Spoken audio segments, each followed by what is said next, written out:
Am I overreacting to my wife's sister leaving us in financial ruin? I'm 25 and I just picked up someone else's slack and I'm the bad guy. My wife and I had our first child last September and ended up moving back to her hometown, which is only a few hours from mine. We moved into her dad's house after she had the baby so that her stepmom and sister could help her. Her sister proposed that when we start looking to move into our own place, she would move in with us and pay half of everything to help while my wife isn't working, which we had agreed would be a considerable time since childcare is so expensive and horrific nowadays. My wife agreed to be the house manager, so that way she could feel like she was contributing, she would clean the communal areas.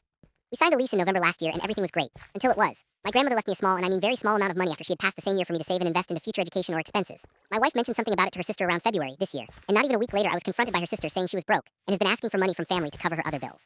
I'm kind-hearted and most times too much, but being me I said I would help her because I've been in her position and understand how much even a little help goes a long way, but with the understanding that it was only temporary for a month or two. That way she could save some money and have time to plan a way to navigate her obligations. Well, June came around, and now my wife and I are completely financially wrecked because of this situation. So I confronted her sister, letting her know that we were barely surviving, and things had to change back to the way they were on July 1st, or we wouldn't have a home anymore. Well, July 6th I'm out of town working, and my wife texts me that her sister is only going to be able to pay what she had been paying while I helped her.